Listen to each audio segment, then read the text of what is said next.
I think we have some bill introductions. Senator Clays has one.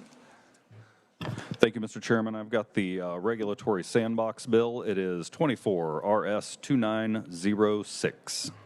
Very good. Committee, any questions or objections to introduction to that bill? Seeing none, that bill is introduced. Thank you, Mr. Chairman. Thank you, sir. Senator O'Shea has a bill introduction. I'll let everybody get into the room here today, and looks like we'll have an audience. Thank you, Mr. Chair. I have two. Okay. 24 RS 2393. It's creating the crime of unlawful coercion to obtain an abortion. Okay. Committee, any questions or objections to introduction to that bill? Seeing none, that's introduced. 24 RS 3214. 214, and that regards. Establishing Kansas Ultrasound Act requiring an ultrasound prior to an abortion. Okay. Committee, any objections or questions about introduction of this bill? Seeing none, that's introduced. Do you have an introduction? Senator Faust-Godot. Mr. Chairman, I do have a bill introduction, Okay. a conceptual bill. I'm not sure if Jason Long has it, but it is Charles Reimer is working on the bill. And what the bill will do is it will change the eviction record for homeless people. It will, if it's 7 years that eviction stays on your record, we're taking it down to 2 or 3 years. Mr. Chairman. Okay, I think. And I'll get you Jason, the RS number later.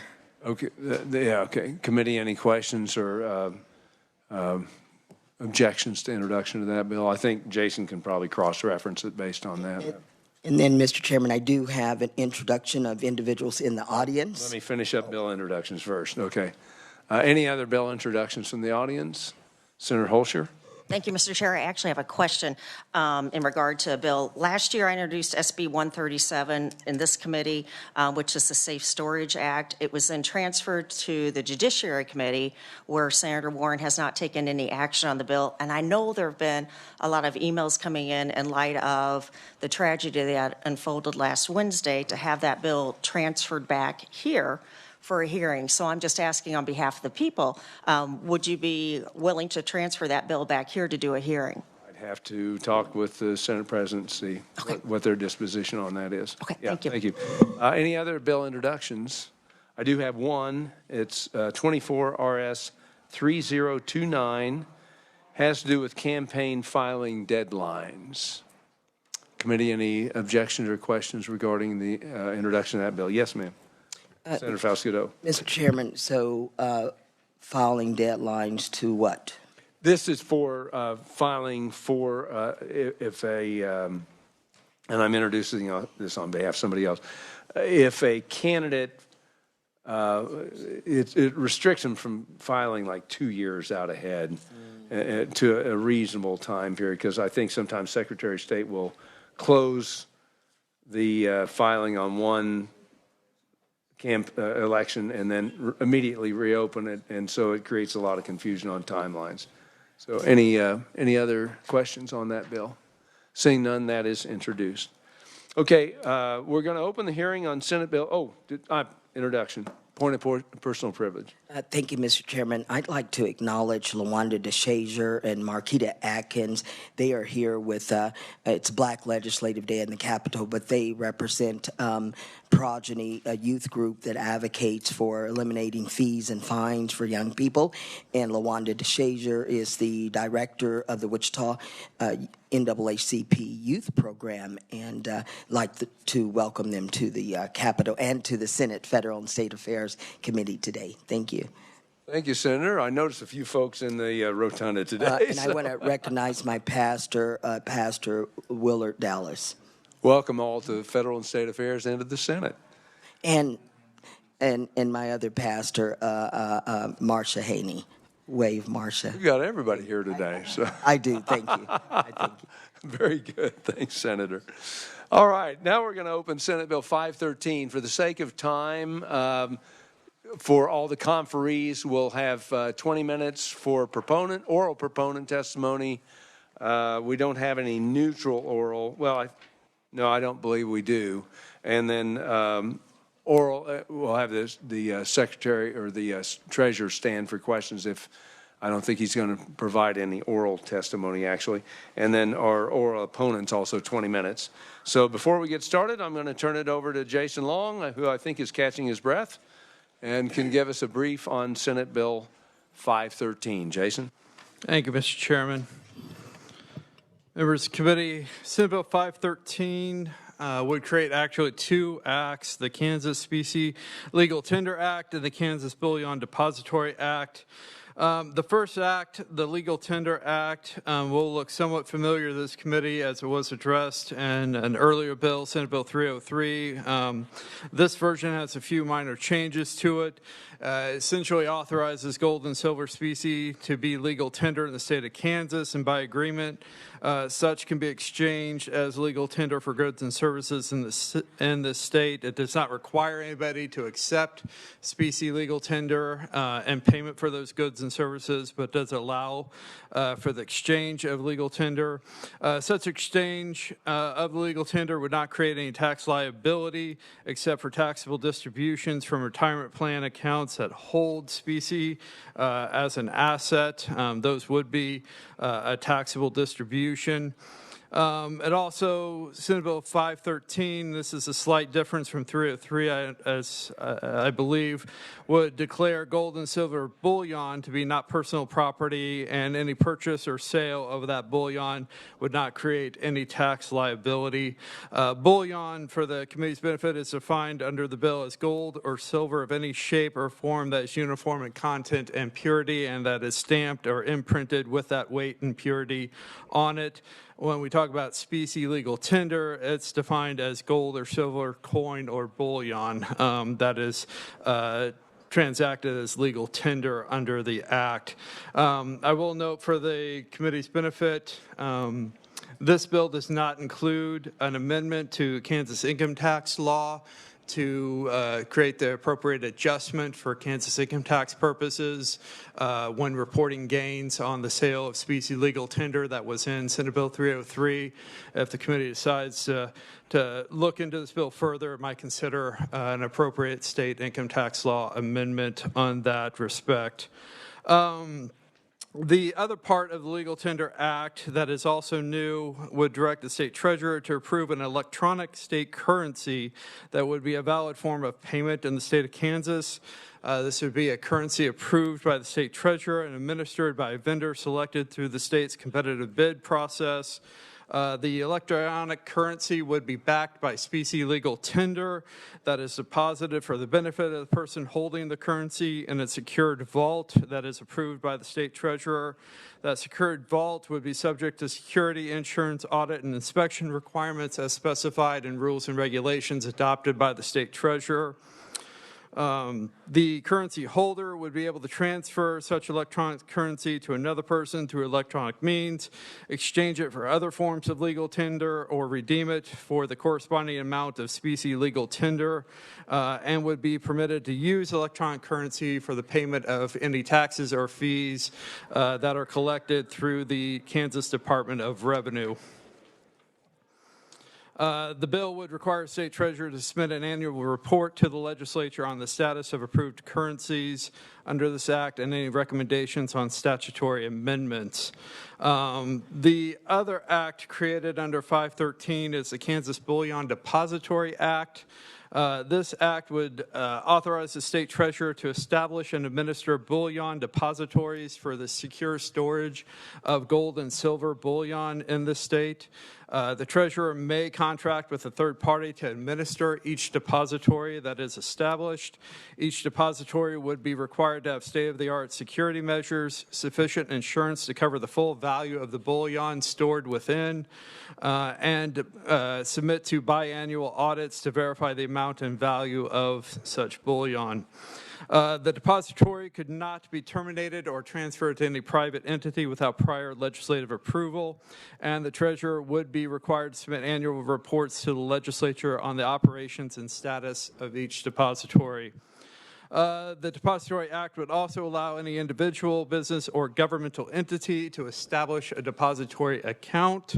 The account holder would be able to purchase, sell, deposit, or withdraw bullion through the depository in accordance with the Act and the depository agreement that the account holder had with the depository.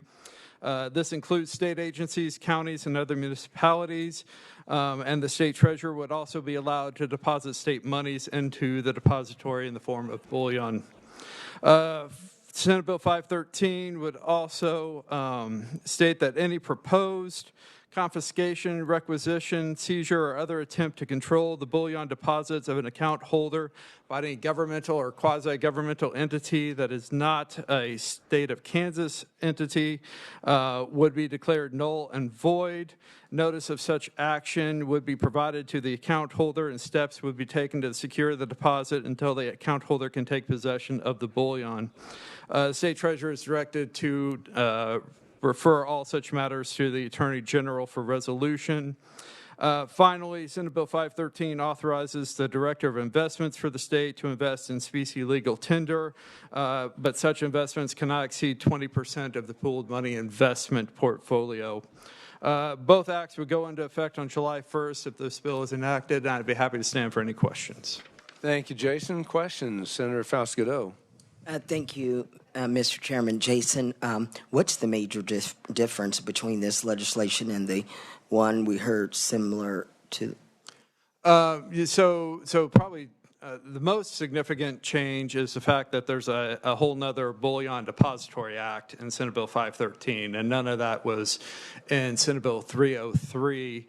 The other significant change is in the Legal Tender Act. Under this bill, the state treasurer is to approve an electronic currency that is backed by specie legal tender that's on deposit in a secured vault as an authorized form of payment in the state of Kansas. That's the other significant difference. It'd be like a credit card, basically, where they can access the account, correct? I don't think a credit card is necessarily an analogy. Think of it as more like a state of Kansas Bitcoin. Okay. But the coin, the electronic coin, is backed by actual specie legal tender that has been deposited into a secured vault. Senator Longline. Thank you, Mr. Chairman. Jason, I'm looking at your bill brief, and in the third line from the bottom, it says you may exchange it for other forms of legal tender. So you could take gold or silver specie, and at your request, you could convert those to dollars. That's what the bill would indicate, that I could take the electronic coin that's backed by specie legal tender and exchange that for U.S. dollars and other legal tender, and then whoever accepts that coin then has the electronic currency and the access to the specie that's on deposit. This may be a better question for the state treasurer when he comes up, but the bill also requires that specie has been deposited with the state treasurer, right? Deposited in a secured vault that's administered through a vendor that the state treasurer is contracted with. So somewhere there it is deposited. Yes, that's correct, sir. So if the state treasurer's office would then convert that to dollars or some other currency, then I'm assuming that amount of specie would have to be sold. Either sold or would be transferred on the books to the account of the person that was receiving the currency. If I convert these to dollars, who gets the gain or the loss on the gold specie before it's sold to make up for the dollars that I received? That's a good question for the state treasurer's office. So thank you. Any other questions, committee? Seeing none, thank you, Jason. So we're going to start off with our oral testimony. Again, I'll set the clock for 20 minutes. So remember, that's the 20 minutes for all of our oral proponents. we'll do the same thing with the opponents so that everybody has a fair shake at this.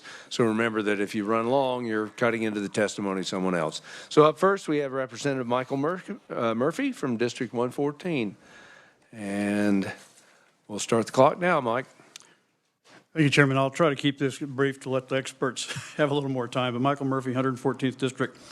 I appreciate Chairman Thomas the ability to be here before you for as a proponent of SB 513. It seems a little bit odd to me that we're having to write a law to authorize gold and silver as legal currency when for thousands of years that was basically all there was. And so what we've seen since the abandonment of that basis of our currency, we've seen rampant inflation.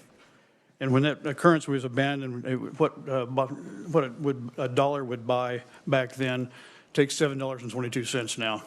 So it's been quite dramatic. We've been unable to really do this in the past because of technology. And there's been some quite great leaps in technology. 11 states have made gold and silver legal tender. 12 others are working on it, including Kansas. I had HB 2405 in the House, and then we had the same bill was 303 that this committee passed out. This, as the question was brought in earlier, adds a couple of pieces to it, and because of the interest in being able to use it, because if you get gold coins and they're in your shoe box or in the safe deposit box or wherever else like that, and you need to spend it, it's a little bit difficult. So for years, people have used gold and silver as a hedge against inflation and for security, secure your money. But it wasn't transactional. But the technology now is making this transactional for everyday expenses, and you're going to hear from that from the other folks. In September, I went down to Texas and met with other state legislators and some experts in the field and learned a little bit more about this, and that's really kind of how this bill came about. The technology exists. I personally use it. I know the chairman has seen it. I don't think he uses it yet, but he's going to be, I'm sure. Because Article 1, Section 10 of our Constitution allows states to do this. And I think it's just incumbent on us with a federal debt over $34 trillion and spending $1.7 to $2 trillion more in deficit spending every year. We can see what that's going to do to our dollar. I think, from the Constitution, we're told that that government's job is to secure rights, and to secure the right to our money, I think, is most important. And I'll stand for questions. We'll open questions after the 20-minute time period is over. Up next, Kevin Freeman, private citizen on WebEx. Kevin? Yes, thank you, Mr. Chairman. Good morning. I'm Kevin Freeman, an interested American. I'm representing myself. I'm in support of SB 513. I provided written testimony, which would be longer than your 20 minutes will allow, or it would take up about half of it. But let me just tell you why I think you should pass this bill. First, there are 5 undeniable truths that we're facing. 1, our federal debt is on an unsustainable path. That's a reality. Jerome Powell said it. The Congressional Budget Office has said it. The Office of Managed Budget has said it. The U.S. Treasurer has said it. We had $10 trillion in debt in 2008 when I became the Pentagon's economic warfare consultant. Now, by the way, I've written 4 books on this subject. I am considered the leading expert on economic warfare in the world. You can do a web search and find, who I am and what I say. But the bottom line, we had $10 trillion in debt in 2008. We have $34 trillion today. And according to the Congressional Budget Office, we'll have $130 trillion by the year 2050. We're going to add $100 trillion. I saw the young people enter the testimony room. I don't want to saddle them with this enormous debt and no way out. The second truth is other nations are targeting our currency. That's true whether it's the Chinese digital yuan or the BRICS nations, which are 34 nations gathering together, representing about a third of the world's economy, saying we no longer want to transact in dollars. It used to be if you wanted to do trade between nations, they would have to get U.S. dollars to conduct that trade. That's no longer the case today. It will not be the case going forward. And so the U.S. dollar, where are we going to find buyers for all this debt? Number 3, and this again for the young people entering the room, is inflation and the cancel-on effect creating a wealth gap. When we left the gold standard for the U.S. dollar in 1971, from that day to today, we've seen the rich get richer, the middle class shrink, and the poor get poorer. And that is created because we have unbacked paper money. I could give you a long economic treatise as to why it's the case, but it is the case. And that is harming these young people that entered your room. Number 4, governments are intending to weaponize currency. You've probably looked at central bank digital currencies and noted that they have programmable features and capabilities. In China, the digital yuan doesn't allow you to do business, transact, buy a train ticket if you don't have a high enough social credit score. And the same risk is brought to the United States, where they can determine how many ounces of soda you could get, whether or not you could buy a cheeseburger based on your health score. Draconian control at the federal level. And this isn't just conjecture. It's not tinfoil hat stuff. Look at Executive Order 14067 by President Biden, who said, look at digital currencies because we can control people with those currencies.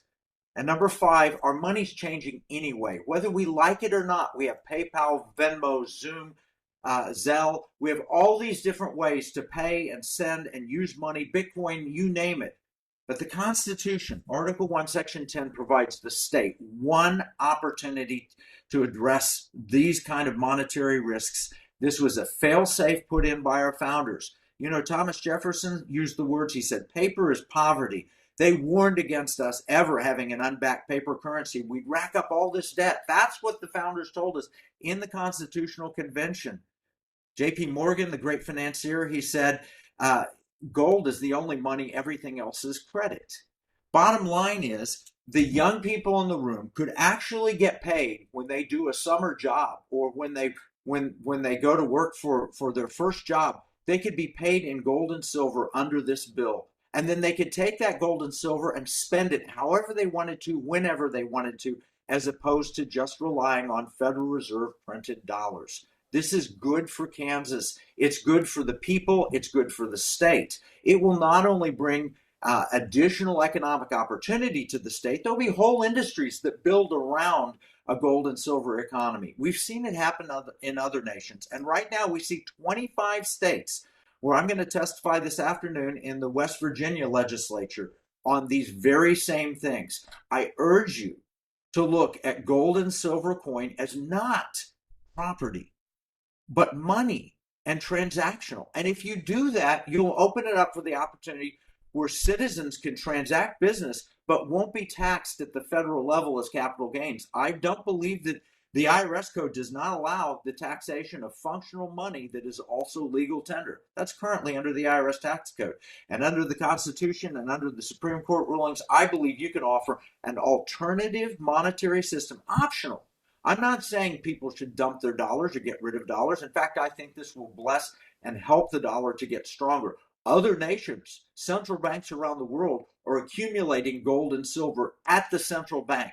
In my mind, the better approach is an option for the citizens of Kansas, including those beautiful young people that walked in the room, to actually have gold and silver that's transactional. Now, the Bible tells us that if you bury your money in the ground, you're the servant who should be cast out. Money shouldn't be buried in the ground. And in fact, Warren Buffett says it's kind of crazy that we go to Africa, we mine gold, dig it out of the ground, fly it to America, and then put it in a vault in the form of coins that we bury back in the ground, and we don't ever use it as money.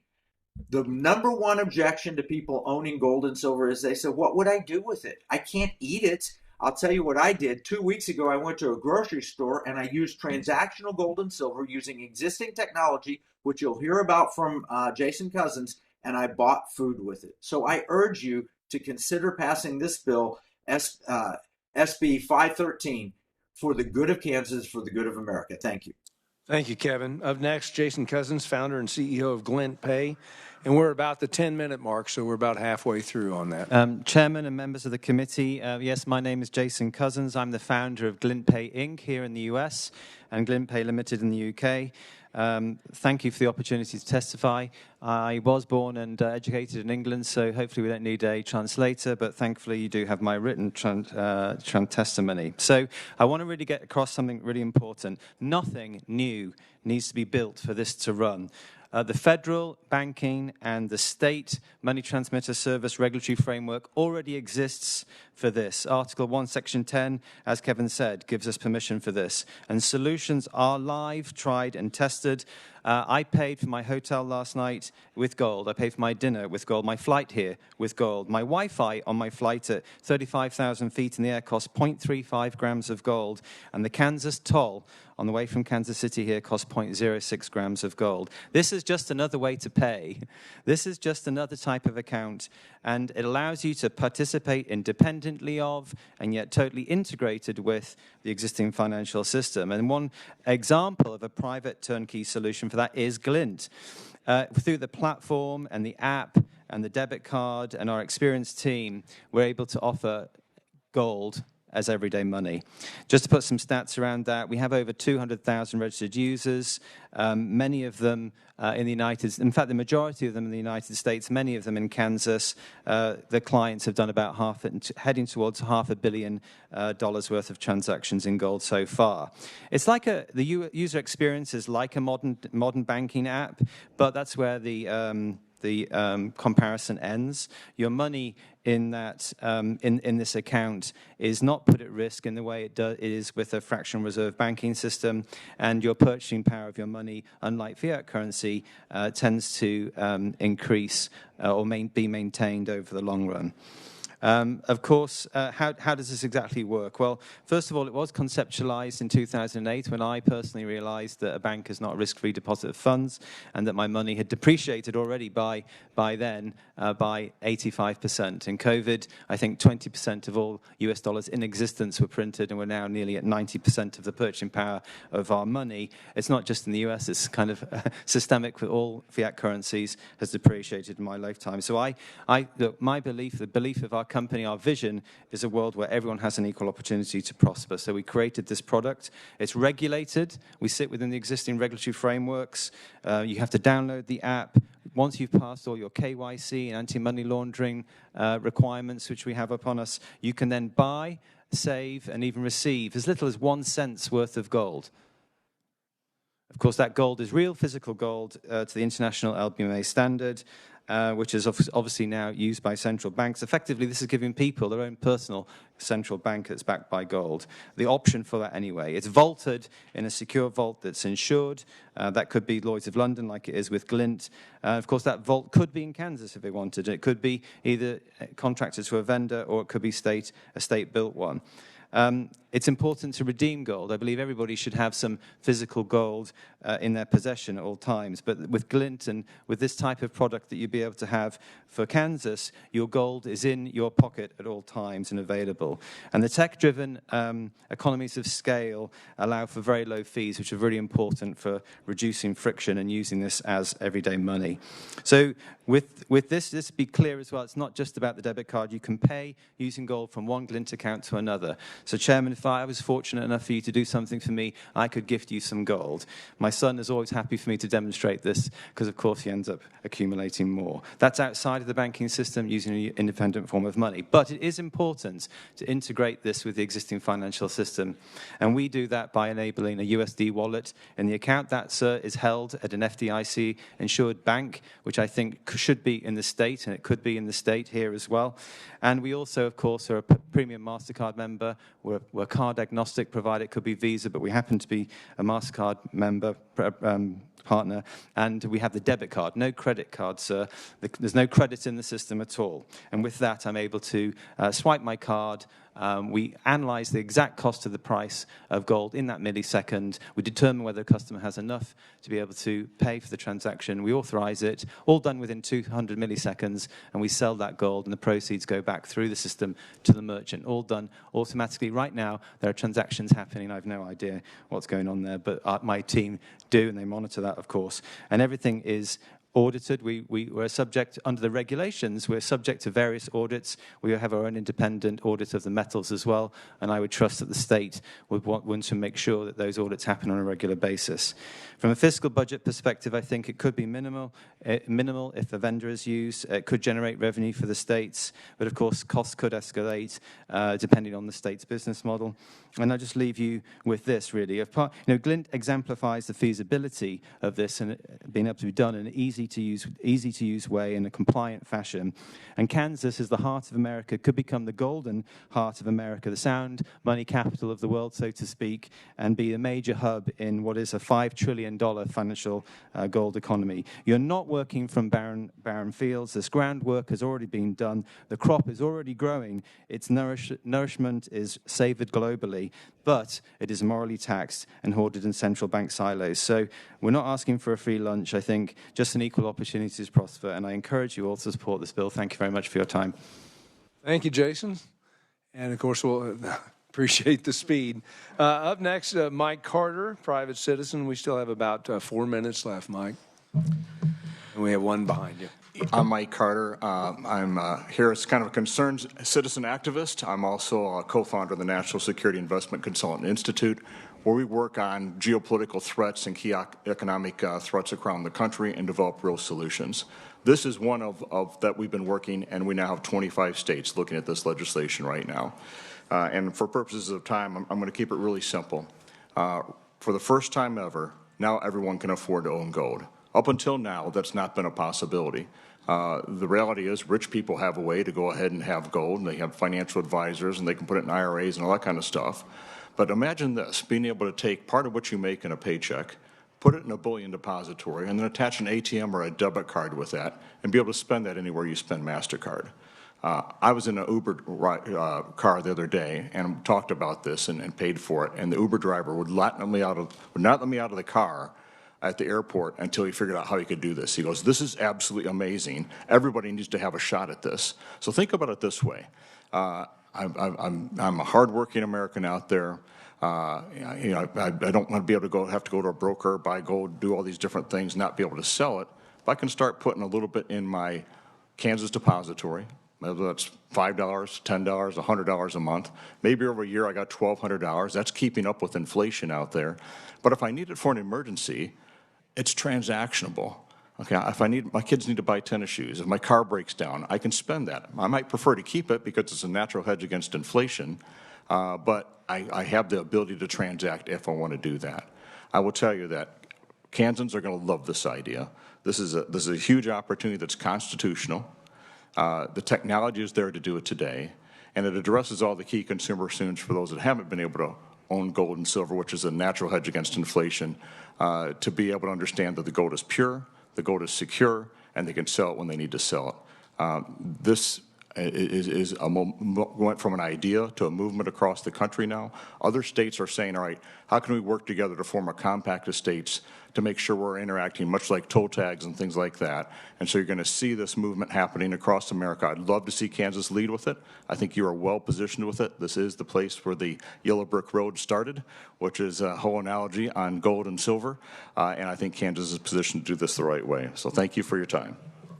Thank you very much, Mike. And finally, Josh McCleary, co-founder and CEO of OwnX. Josh, we still have 2 minutes. Thank you, Mr. Chairman and members of the committee.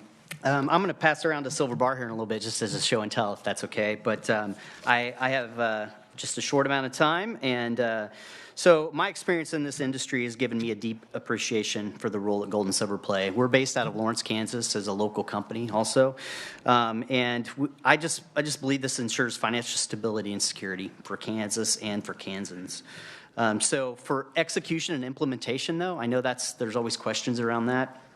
It doesn't come without challenges, but I believe there's a well-worn path, like has been discussed already with other states and with industry leaders, such as Jason and myself.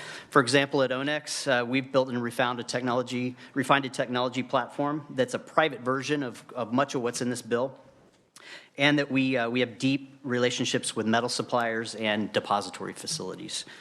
So in summary, this is just about being proactive for Kansans, with a lot of the testimony that's been heard already, and I urge the committee to support SB 513. Perfect. Thank you, Josh. Got it out with 40 seconds left. Committee, let's open it up for, we do have a proponent written testimony from 3 people, but committee, I want to open for questions for any of our oral proponents. Senator Holscher. Thank you, Mr. Chair. Whoever wants to answer would be fine. I know that our credit unions and banks have a lot of oversight. Who would have oversight in regard to the digital currency? So first of all, I think it's a mistake to call it a kind of digital currency. It is gold. It's just the instructions for be able to what you want done with it have to be transmitted electronically. And as I said at the beginning, we're already operational in this, and we have to comply with the existing regulations that already exist in the United States. So all the regulations around money service bureaus, money service transmission, they're in existence. The compliance with the banks. A bank would have to be involved for the business, for instance, to do with the card, and I recommend that it would be a Kansas bank. Sure. So in line with that, then, how are the accounts insured, and what protection are there for Kansas consumers?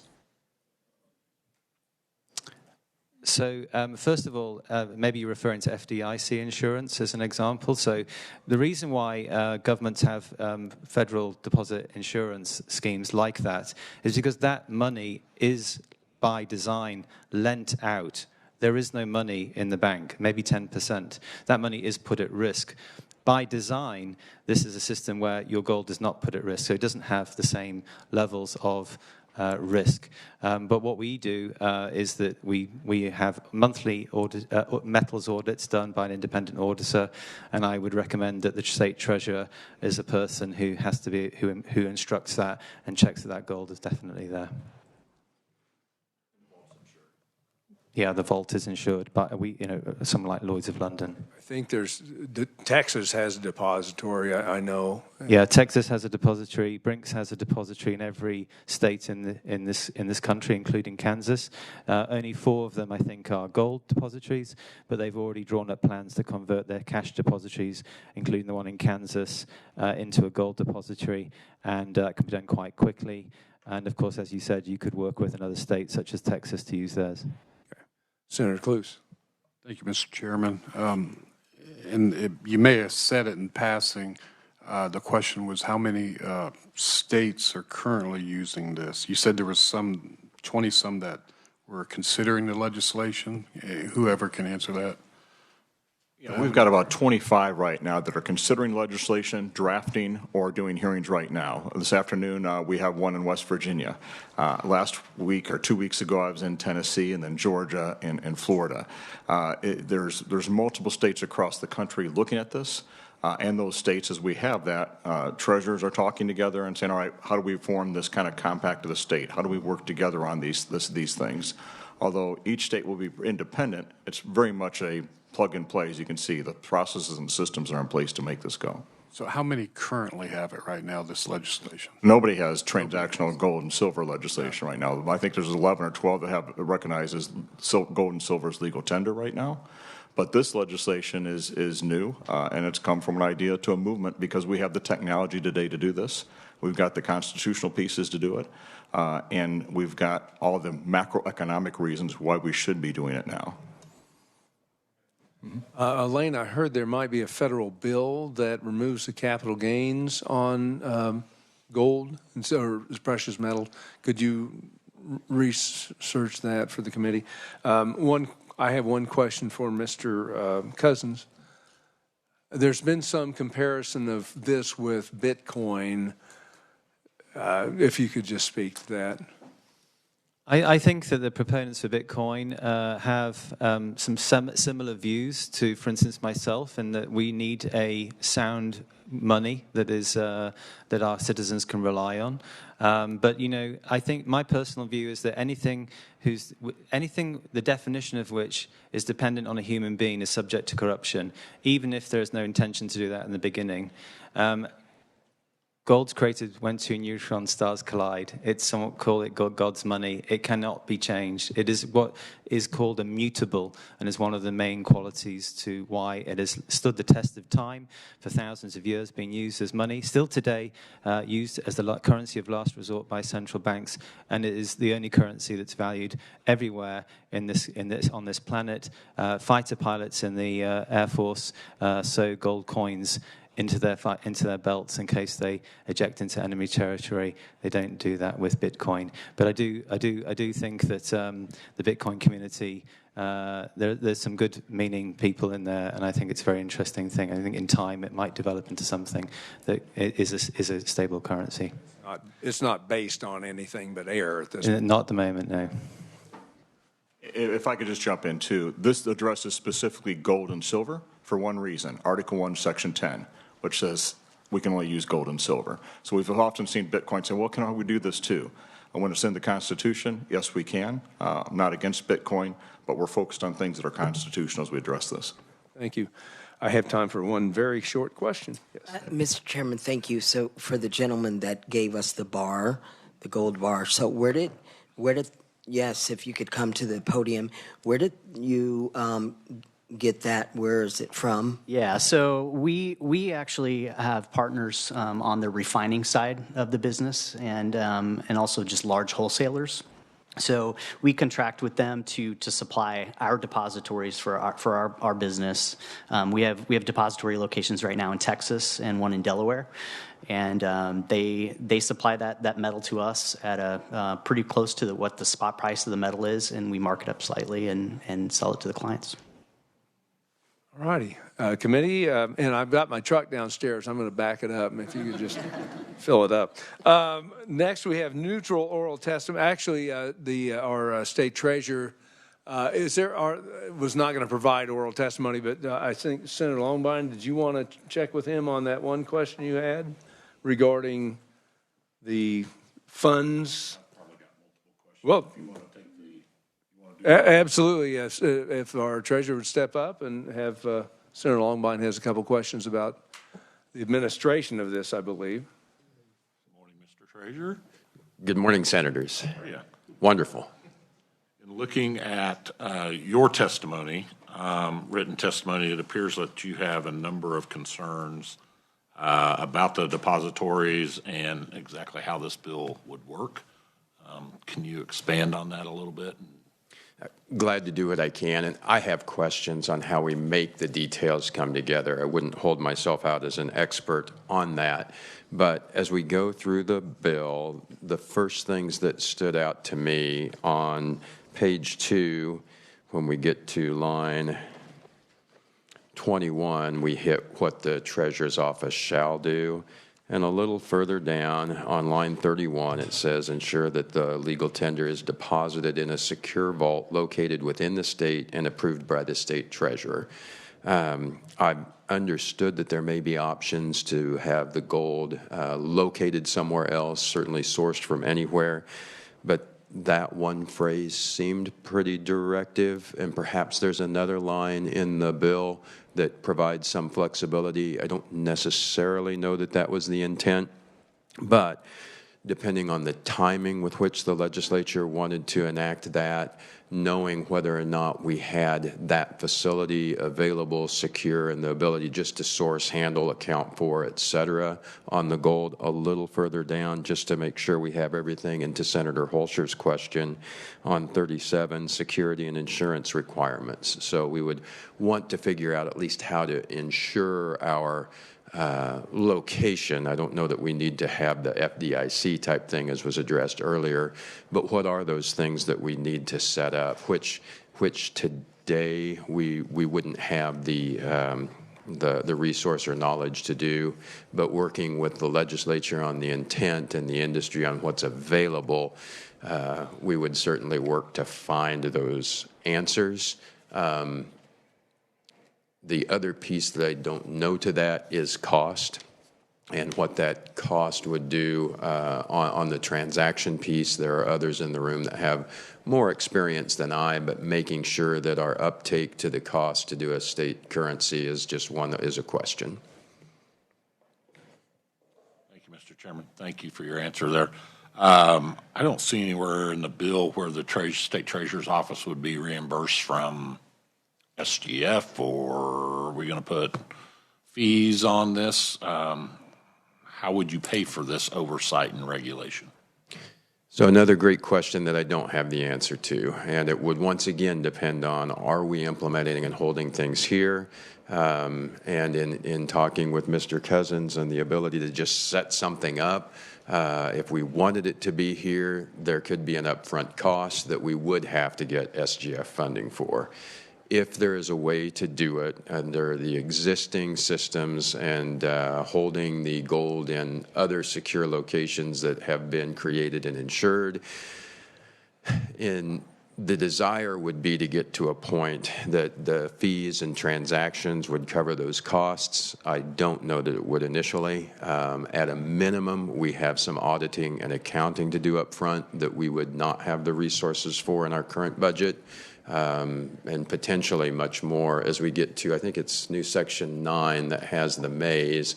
If we did set up the multiple depositories to be able to work with, our friends in Lawrence may be helpful in understanding how to make that happen. But if they were within the state, there could be some other costs with staffing and making sure that we can measure how all of that specie is of the appropriate value.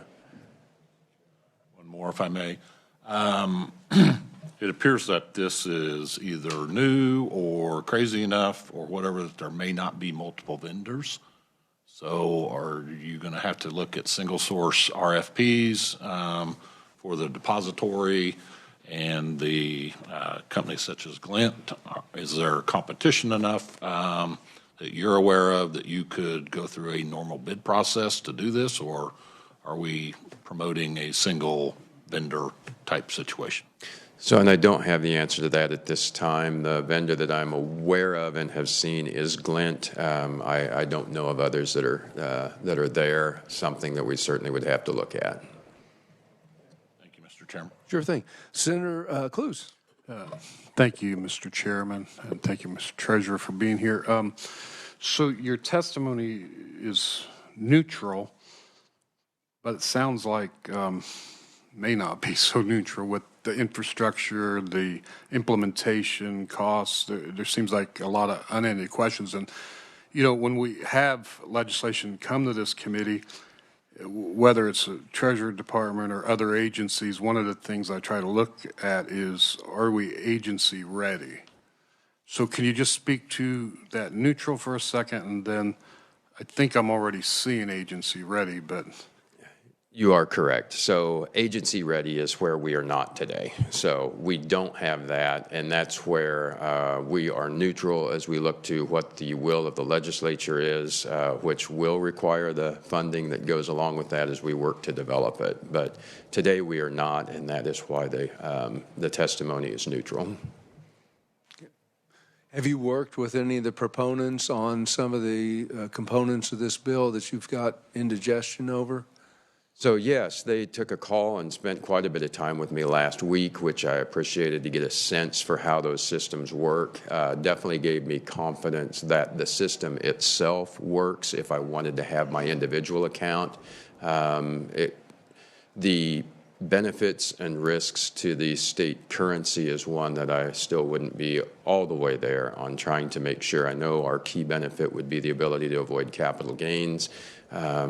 Whether or not that is challenged, and we get to work with the Attorney General through bringing that case forward to identify if indeed we're still in the same position, depending on who would want to challenge that. Okay, thank you. Any other questions for the Treasurer? Oh, Senator Clues. Maybe just one follow-up. Thank you, Mr. Chairman. So, and I don't know, you may not even be able to answer this, but how far out would something like this look like through your eyes? Ooh, that is a great question, and I have thought about it. I would be really nervous if we had to have it done by the end of the year. As we start looking to next July, timeframes in that is where I would have more confidence. Also might give us another session if we had additional things that had to be addressed before we forced implementation. Thank you. Thank you, Senator. Seeing no further questions, thank you, Mr. Treasurer. We've got oral opponent testimony, and I'll give you 20 minutes if you can do it faster. We've got about 10 minutes left at the bottom of the hour. And up is Alex Oral. Alex?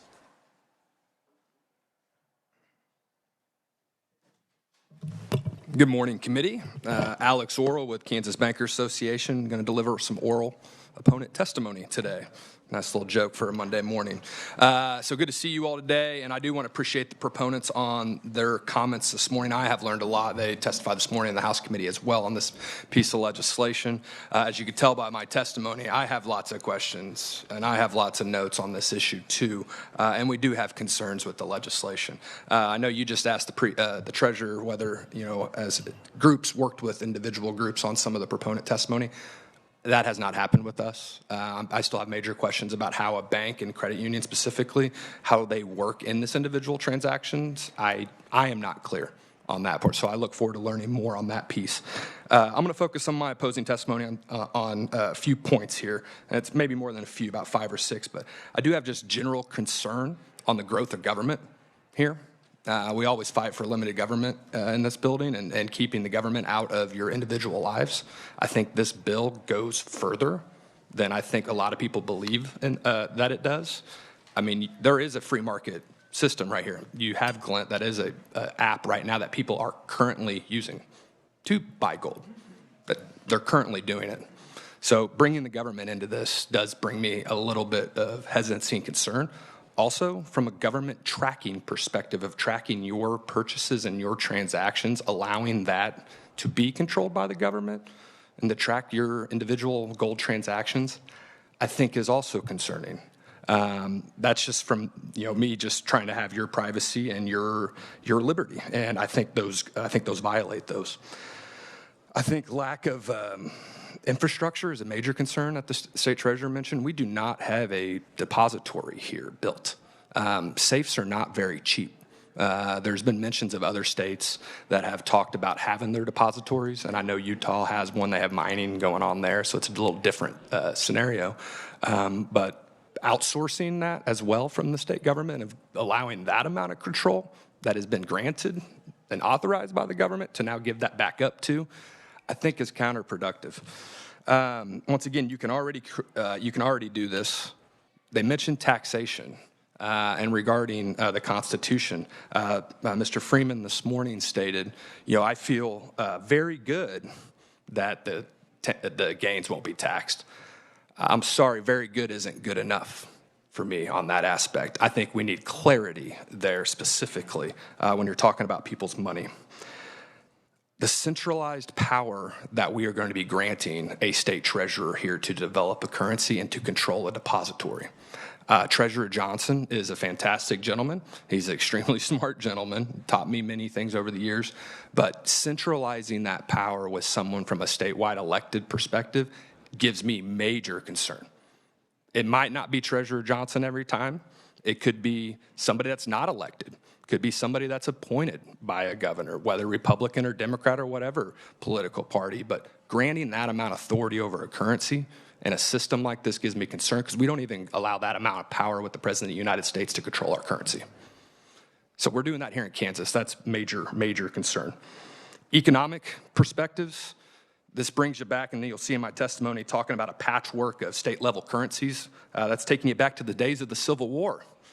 When you had their own currency and trade between states was difficult. If all of these states start developing their own individual digital currencies, how are those state by, or, the commerce between states, how's that going to work if those values are differently? So lastly, I'll just mention the digital currency piece. I know there was a reference to President Biden about concerns with digital currency. You'll actually see in my testimony some verbiage from the Community Futures Trading Commission's warning about digital currency. So we're using that as an example from the proponent side, but we are creating a digital currency.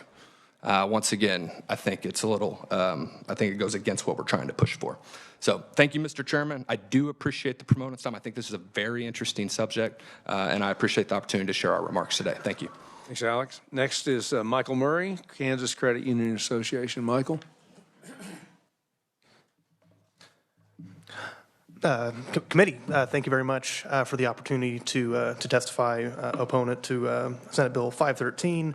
Michael Murray, Executive Director of the Kansas Credit Union Association. We represent nearly 800,000 Kansans credit union members.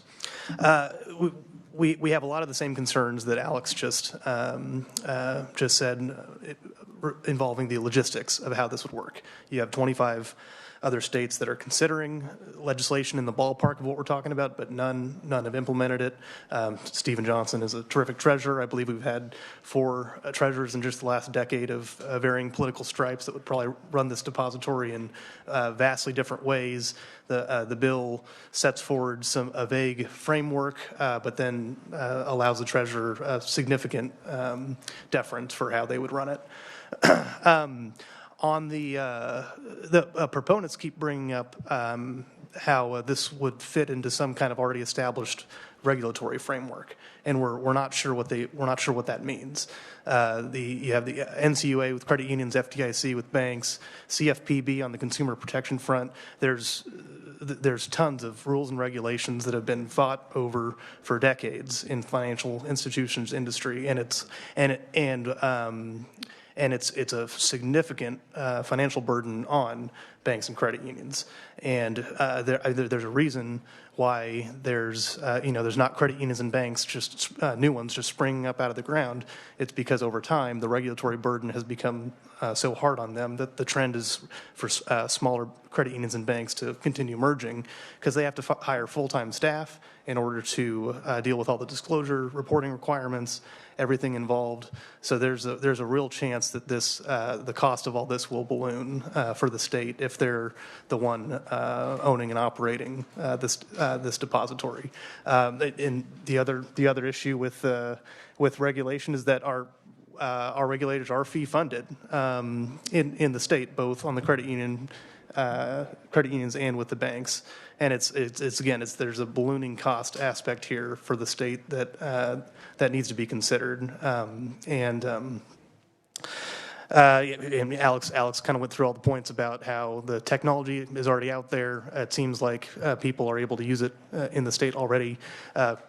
Quick clarification, with the Texas depository, I believe that they have one, but it's not associated with any digital currency at the moment. So probably leave it there. I know we're out of time. Thank you, Michael. Committee, any questions for our opponents? Senator Straub. Thank you, Mr. Chair, and thank you both for your testimony. I was just reading an article, I believe last week, about the Heartland Tri-State Bank that failed last year out of Elkhart, Kansas, and I believe it was a cryptocurrency scheme. If this bank were actually backed by gold and silver, would you be dealing with the same issues that we are because of a CEO who was sending fraudulent wire transfers?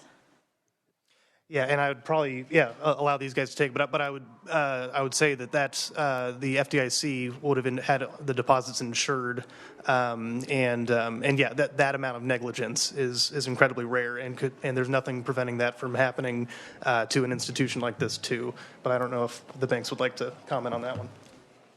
Yes. Thank you, Michael. Michael has a very good point there regarding FDIC insurance. And one thing I want to make very clear is, because it's been brought up in the Senate many times, well, banks have FDIC insurance. It's a government program. Government doesn't fund the FDIC insurance fund. We fund the FDIC insurance fund. So I want to make that very clear. It's not special. It's a fund we pay into. Those depositors were safe. They were recouped their money because of that fraudulent failure. And I've stated many times before the Banking Committee and Tax Committee that banks are businesses too. We're not immune to making bad business decisions. What we had in Southwest Kansas, in terms of Heartland Tri-State Bank, was a very bad business decision with a term called pig butchering. It is an issue that the State Bank Commissioner has addressed before the Financial Institutions Committee this year. I would encourage you to go back and look at the State Banking Regulator update on that issue, because that was a very quick action where lack of processes, internal controls were not there. And if the State Bank Commissioner knew about that, would have stopped it right in its tracks. And he said that before the banking committees too. So that's where the regulatory framework is in place. The insurance side of things is in place. The process works. And in the event of a serious situation like that, I don't necessarily believe we're there on this piece of legislation to ensure those same protections. Senator Faustico and then Senator Cluse. Thank you, Mr. Chairman. Alex, my question is for you as well. So who would benefit, be the main benefactors? Who would be some of those making those deposits, as you see it at this point in Kansas? Just to be clear, if I understand the question correctly, who would benefit from the implementation of Senate Bill 513? I would have to defer to the proponents on that one, Senator, because I think they mentioned this morning about possibly technology folks and some vendor folks, but I don't want to steal what they're the proponents of the legislation, so I'd have to defer to them. Alex, though, I'll just, my follow-up, though, with you. So the Bankers Association, what would you have to do to help implement this legislation? Senator, great question, and I don't like to ever speak out of turn. I don't know. I have not spoken with the proponents. Our association has not spoken with the proponents. I first saw this bill when it was introduced and scheduled for a hearing last week. Senator Cluse.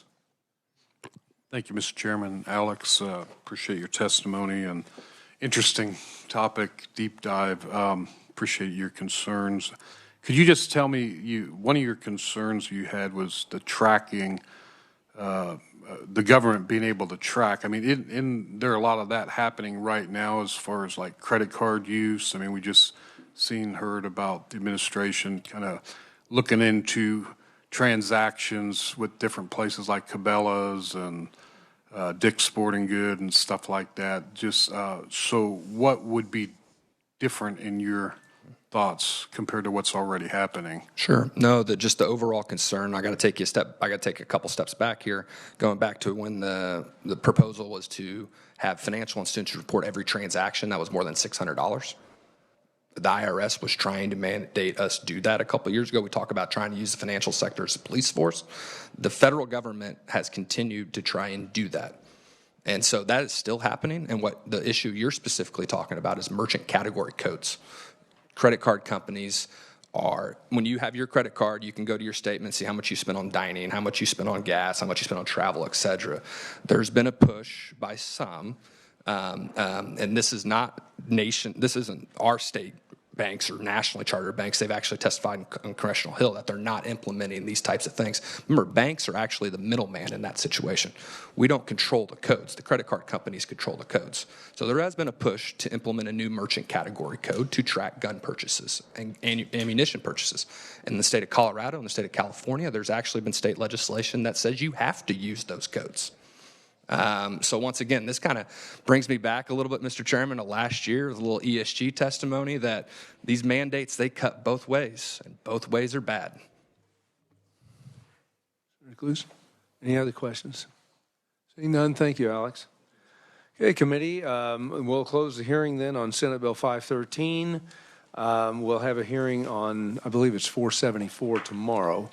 That is a citizen-initiated ordinance bill. So with that, I don't think we have any more work for the committee today, and we are adjourned.